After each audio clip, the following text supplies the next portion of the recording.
Baik, bismillahirrahmanirrahim. Assalamualaikum warahmatullahi wabarakatuh. Selamat siang teman-teman semua. Insya Allah pada pertemuan kali ini atau kesempatan kali ini saya akan memaparkan presentase tugas Worldview Islam dengan materi krisis lingkungan dan persoalan filosofis makna alam.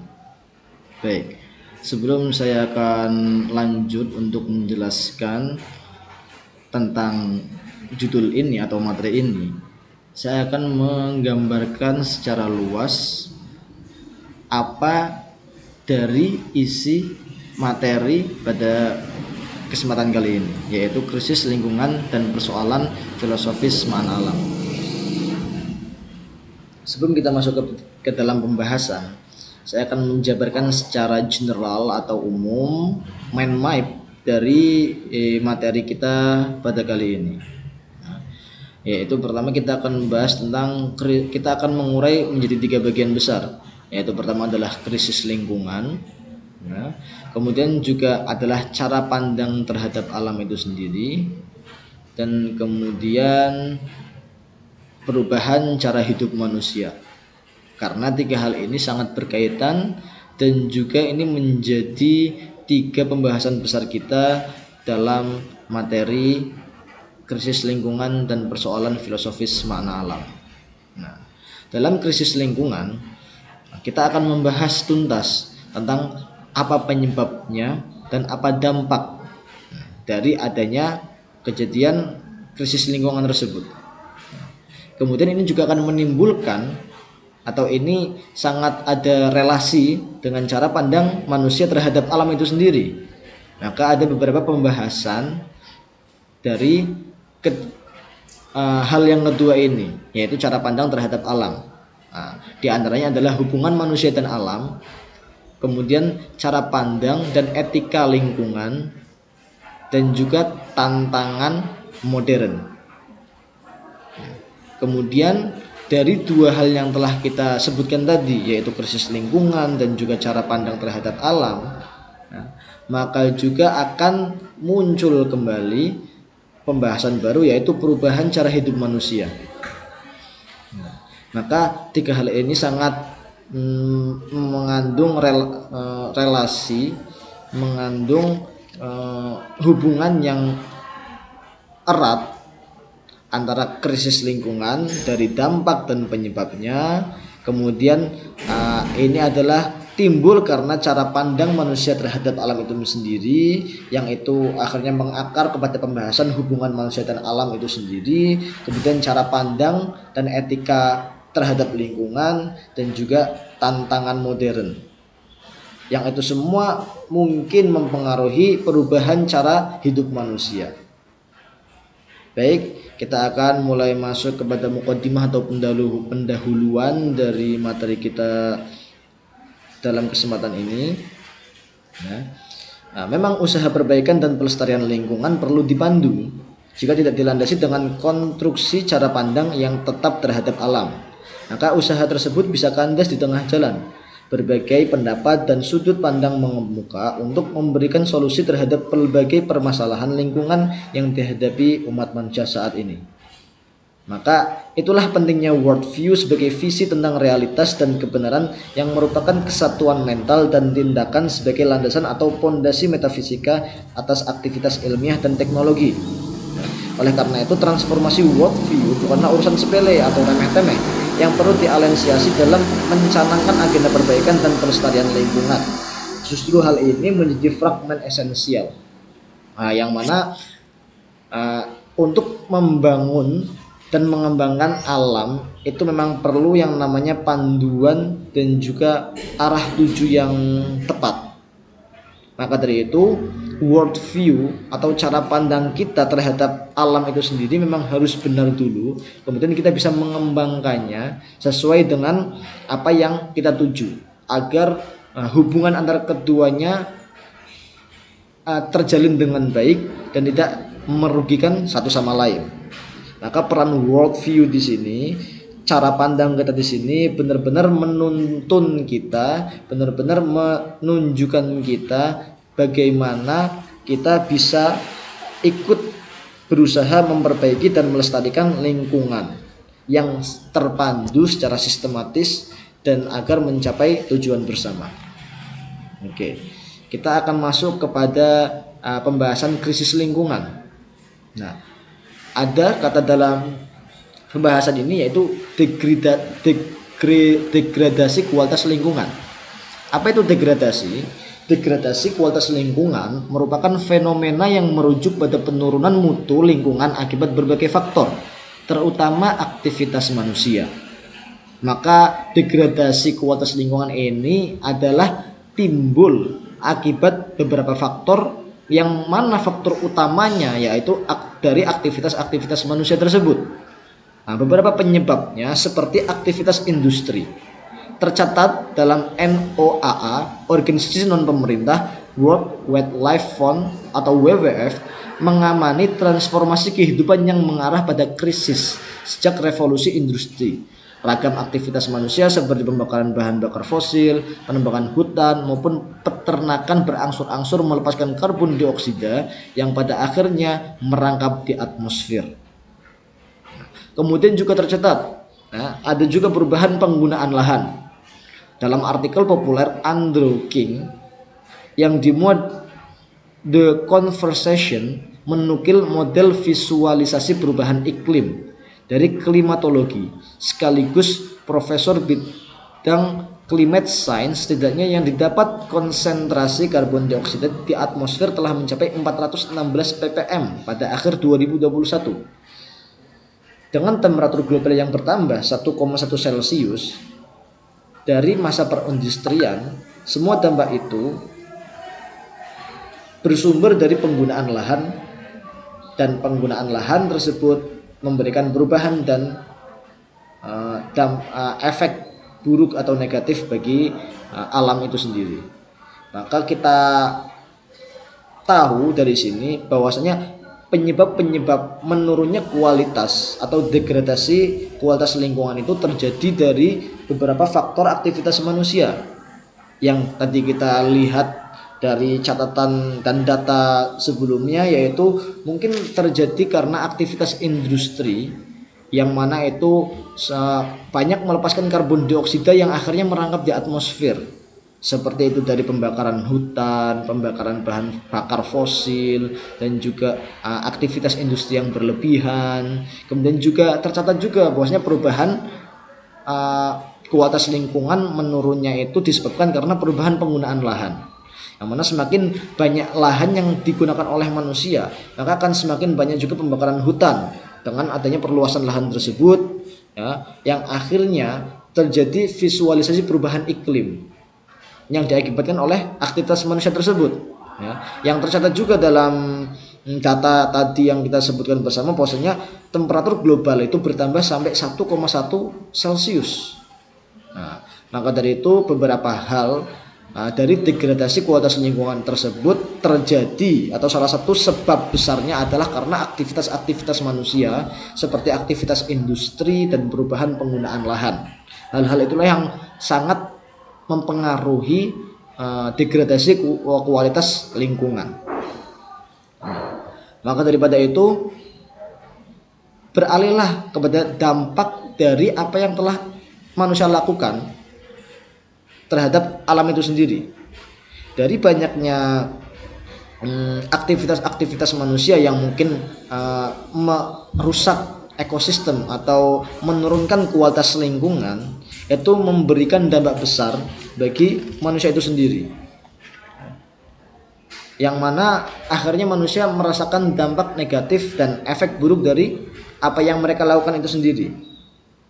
Banyak kita rasakan, mungkin seperti bencana-bencana alam, seperti global warming, pemanasan global, kemudian juga mungkin banjir di mana-mana, dan mungkin juga seperti efek dari rumah kaca. Itu benar-benar sangat menimbulkan dampak negatif yang benar-benar kita rasakan. Dari apa? Dari apa yang manusia lakukan untuk alam itu sendiri. Nah, apa yang dari manusia lakukan tadi, maka akan timbul pertanyaan, Bahwasanya bagaimana cara pandang manusia terhadap alam itu sendiri. Akhirnya dia bisa melakukan hal-hal yang seolah-olah untuk kepentingan manusia itu sendiri. Maka kita bahas dalam cara pandang terhadap alam.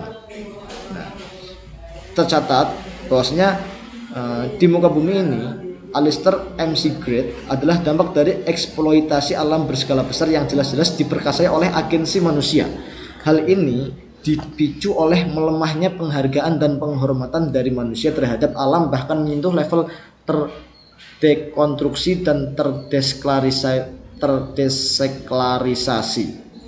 Nah, dari hal-hal ini maka muncul yang namanya transformasi makna alam sebagai sakral menjadi benda atau materi belaka di alam, seolah-olah terbuka untuk didominasi ataupun dimanipulasi tuannya, yakni manusia. Dan juga ada beberapa pandangan yang menganggap bahwasanya alam semesta itu seperti sebuah mesin dan tidak lain hanyalah mesin, tidak ada tujuan, kehidupan atau spiritualitas yang terkandung di dalamnya. Nah, dari cara pandang manusia terhadap alam yang seperti ini benar-benar sangat mempengaruhi aktivitas dan hubungan manusia terhadap alam itu sendiri. Dari pandangan tersebut maka akan lahir manusia akan menggunakan dan memanfaatkan alam ini sesuka hatinya tanpa harus memikirkan bagaimana cara penjagaannya atau melestarikannya atau melindunginya, karena manusia akan mengepentingkan kepentingan dirinya dengan memanfaatkan, mengambil keuntungan dari sebuah alam itu sendiri, yang mana mungkin dari perbuatan atau aktivitas manusia ini akan menimbulkan efek buruk bagi manusia itu sendiri. Kemudian juga hubungan manusia dan alam tercatat juga dengan menggantungkan kebutuhan hidupnya terhadap alam itu sendiri. Tertera di sini yaitu kesatuan dan ketergantungan alam dipandang sebagai totalitas yang utuh, di mana manusia dan semua komponen lainnya saling bergantung. Konsep ini menekankan bahwa kerusakan pada satu bagian alam akan mempengaruhi keseluruhan ekosistem. Benar yang disampaikan fisikawan ternama David Bohm bahwa manusia tidak dianggap otonom dan tentu tidak menjadi bagian dari alam. Nah, salah satu sebab mendasar mengapa perbudakan alam terjadi sebenarnya dapat disusuri dalam pemikiran filsuf besar sekaligus kawakan Jerman, yaitu bagaimana cara pandang manusia terhadap alam, yang mana manusia itu sendiri menganggap alam hanya sebagai mesin atau sebagai material yang hanya untuk dimanfaatkan saja tanpa kita harus menjaga dan melestarikan setelahnya. Ibarat kata, alam diposisikan secara tegak berdiri, seraya disiapkan berserah diri, tidak berdaya upaya melawan, guna diekstraksi dan kemudian disimpan serta digunakan oleh manusia. Cara penyingkapan atau memandang alam yang demikian dalam teknologi modern diungkap Heidegger dalam Traumgestalt. Penurutan Marsan melayangkan suatu analisis di mana perkara mendasar atas delima lingkungan sebenarnya bertumbuh pada cara pandang dan sains itu sendiri. Menurutnya, gambaran realitas sebagai mesin dan syahwat mendominasi alam perlu direkonseptualisasi, termasuk berbagai pemikiran dari pemuka sains modern seperti Franz Bacon, Wilhelm Harvey, Rene Descartes, Thomas Hobbes dan lain sebagainya. Maka untuk mengubah bagaimana sikap manusia terhadap alam itu sendiri, yaitu kita harus mengetahui cara pandang manusia terhadap alam. Maka worldview dan cara pandang kita terhadap alam itu benar-benar sangat mempengaruhi bagaimana sikap kita dan hubungan kita terhadap alam itu sendiri. Maka dari situ akan muncul tantangan modern. Dari tantangan-tantangan modern ini kita bisa mengetahui bahwasanya pertanian tradisional tidaklah menantang karena petani masih berupaya menjaga dan memelihara lingkungan seiring dengan tanaman yang juga tumbuh sesuai musim. Sementara pertanian modern justru bersifat menantang sebab penggunaan mesin dan pupuk kimia secara kolosal yang mencuatkan berbagai dampak negatif terhadap lingkungan. Nah, dari pembahasan garis besar yang kedua ini yaitu tentang cara pandang manusia terhadap alam, ya, maka kita akan mengetahui bagaimana sih hubungan manusia dan alam itu? Ya, hubungan manusia dan alam itu benar-benar saling berkaitan. Yang mana di sini tercatat manusia itu menganggap bahwasanya alam itu bagaikan seperti mesin saja, yang mana hanya digunakan untuk membantu berjalannya kehidupan manusia, dan manusia tidak perlu menjaganya atau mengembangkannya. Akhirnya pemanfaatan alam ini didominasi oleh manusia. Kemudian juga dari cara pandang dan etika lingkungan, seperti manusia tadi menggunakan pertanian tradisional, yang mana manusia itu hanya menanam sesuatu dalam tanah dengan mencocok tanam dan menyuburkan tanaman, itu masih disebut dengan cara kuno. Padahal cara-cara yang seperti itu benar-benar sangat menguntungkan alam. Kita mengambil sesuatu dan memanfaatkan alam, namun juga kita juga ikut menjaga serta melestarikan lingkungan juga. Yang terjadi sekarang bahwasanya manusia mulai berkembang dalam era globalisasi ini menggunakan pertanian berbasis teknologi. Walaupun mulai ada perkembangan dalam basis teknologi tersebut, tapi banyak dampak negatif yang akhirnya timbul terhadap alam itu sendiri, yang itu juga sangat berpengaruh terhadap perkembangan dan ekosistem alam. Salah satunya adalah penggunaan mesin-mesin yang mungkin itu berlebihan dan akhirnya merusak alam, atau juga penggunaan bahan pupuk kimia yang berlebihan, yang itu juga sangat mengganggu ekosistem alam. Nah, maka garis besar dari pandangan yang kedua ini adalah hubungan manusia dan alam, kemudian cara pandang dan etika lingkungan, dan yang terakhir muncullah tantangan modern yang harus diselesaikan di era sekarang ini antara manusia dan alam itu sendiri. Dari hal-hal di atas, maka akan merujuk kepada perubahan cara hidup manusia. Kalaulah nilai atas alam digantungkan pada perspektif manusia saja, akan sulit melacak adanya batasan tetap dan representatif. Pernyataan terkait kepentingan bumi adalah setara atau lebih penting daripada manusia itu sendiri. Jika kedudukan beserta relasi manusia dengan alam tidak teruraikan dengan jelas, niscaya mempengaruhi perilaku serta interaksi keduanya dan khawatir menambah kepelikan persoalan yang telah ada. Maka jikalau manusia terus-menerus hanya memanfaatkan alam, mengambil keuntungan dari alam, dan tanpa dia harus memperhatikan penjagaannya serta pelestariannya dan juga pengembangan ekosistemnya, maka lama-kelamaan ini akan memperburuk keadaan, yang mana efek dari apa yang manusia itu lakukan akan kembali ke manusia itu sendiri. Seolah-olah manusia hanya mengambil keuntungan dan mengedepankan kepentingan dirinya sendiri tanpa melihat kepentingan bumi atau kepentingan alam itu. Padahal bisa dikatakan bahwasanya kepentingan bumi itu mungkin setara atau lebih penting daripada manusia itu sendiri. Maka menjaga ekosistem, melestarikan alam, selalu menjaganya, itu adalah salah satu cara kita untuk mengedepankan kepentingan bumi, yang mana itu tidak hanya dirasakan oleh manusia saja, tapi juga oleh makhluk-makhluk lainnya. Maka jikalau manusia akan terus-menerus menggunakan cara pandang yang seperti ini, akan berdampak buruk dan berefek negatif kepada manusia itu sendiri, ya. Yang mana interaksi keduanya akan terjalin dengan buruk dan takut malah menambah kepelikan persoalan yang telah ada. Maka bisa dikatakan mungkin hubungan manusia dan alam ini harus terjalin simbiosis mutualisme, sama-sama saling menguntungkan antara manusia dan alam itu sendiri. Untuk manusia bisa mengembangkan dan menjaga alam, itu harus perlu panduan. Maka dari itu world view di sini benar-benar sangat diperlukan agar manusia bisa dituntun dan bisa mengarah dalam perbaikan serta pelestarian alam itu sendiri. Jangan sampai manusia mengambil manfaat dari alam, manusia selalu memanfaatkan alam, seolah-olah keuntungan itu didominasi oleh manusia itu sendiri tanpa manusia harus menjaga serta melestarikan alam.